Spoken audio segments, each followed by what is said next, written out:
Hello friends, আমি bridal makeup artist অনুরিমা। আজকে আমি তোমাদের সাথে একটা খুব helpful tips and tricks share করব, যেটা আশা করি তোমাদের জন্য খুব হেল্পফুল হবে। এই সামারে আমরা যখন মেকআপ করি বা যখন ব্রাইডাল থাকে, তখন আমাদের অনেকেরই এই প্রবলেমটা হয়। সেটা হচ্ছে মুখ থেকে অত্যাধিক অয়েল বা ঘাম বেরোয়, আর সেই কারণে কি হয়, মেকআপটা বসতেই চায় না বা মেকআপটা লং লাস্টিং হয় না। তো একটা ছোট্ট টিপস দেবো, এই টিপসটা তোমরা ফলো করলে আশা করি তোমাদের হেল্প হবে এবং তোমরা মেকআপটাকেও বসাতে পারবে। তো তোমরা যখন মেকআপটা স্টার্ট করবে, স্কিন প্রিপারেশন করবে, সেই সময় একটা ছোট্ট কাজ করতে হবে। সেটা হচ্ছে আইস ম্যাসাজ। আইস ম্যাসাজটা কখন করবে, কিভাবে করবে এবং এর লিমিটেশন কী আছে সেটাও তোমাদের সাথে আজকে শেয়ার করব। আর অবশ্যই এর কিছু নিয়ম আছে, সেগুলো কিন্তু তোমরা অবশ্যই ফলো করো। তো তোমরা ফার্স্টেই ব্রাইডের মুখটাকে খুব ভালোভাবে ক্লিন করে দেবে। ক্লিন করার পর যেটা করতে হবে সেটা হচ্ছে আইস ম্যাসাজটা করতে হবে।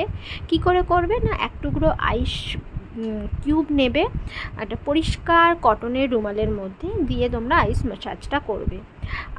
বারবার একটা কথা বলবো যে রাব নয়, বা একটা ফেসের একটা জায়গায় অনেকক্ষণ ধরে কিন্তু আইস কিউবটাকে রাখবে না।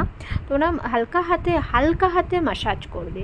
আর অবশ্যই এর টাইম লিমিটেশান আছে। টাইম হচ্ছে একদম 3 থেকে 4 মিনিটের বেশি কখনোই একটা আইস ম্যাসাজ করবে না। এর থেকে বেশি যদি টাইম তোমরা আইস ম্যাসাজটা করো, তাহলে কিন্তু তোমাদের স্কিনের জন্য সেটা খুবই ক্ষতিকারক হবে।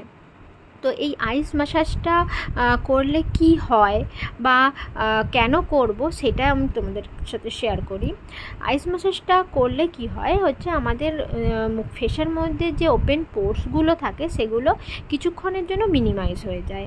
আবার বলবো যে এটা হচ্ছে কিন্তু কিছুক্ষণের জন্য হয়, এটা মোটেই লং লাস্টিং বা লাইফ লাস্টিং প্রসেস নয়।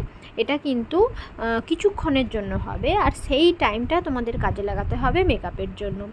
ঘাম বা ফেস থেকে অয়েল সিক্রিয়েশন, এগুলো কিন্তু আমাদের ন্যাচারাল প্রসেস হবেই।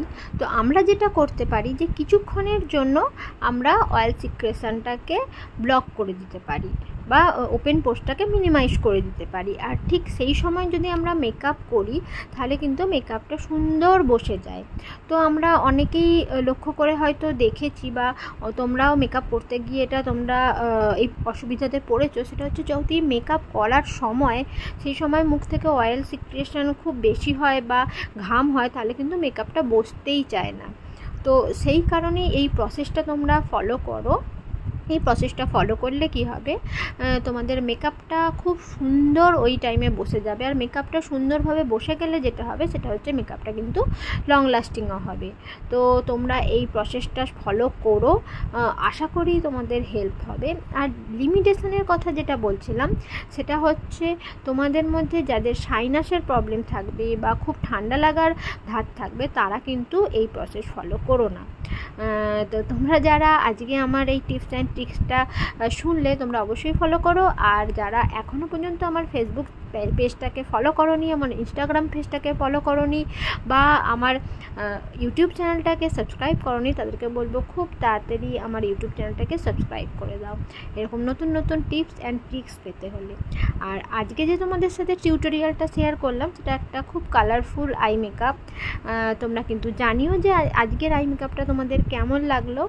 আর তোমরা যারা আমার কাছে নেক্সট ব্যাচে সিট বুক করতে চাও, তোমাদের জন্য বলবো, তোমাদের সিট বুকিং কিন্তু অলরেডি স্টার্ট হয়ে গেছে। সিট বুকিং করবে যে নাম্বারে, সেটা হচ্ছে 9563942929। আর যারা আমার কাছে তোমাদের স্পেশাল দিনে সাজতে চাও, তারাও কিন্তু তোমাদের ডেটটা খুব তাড়াতাড়ি বুক করে নিও।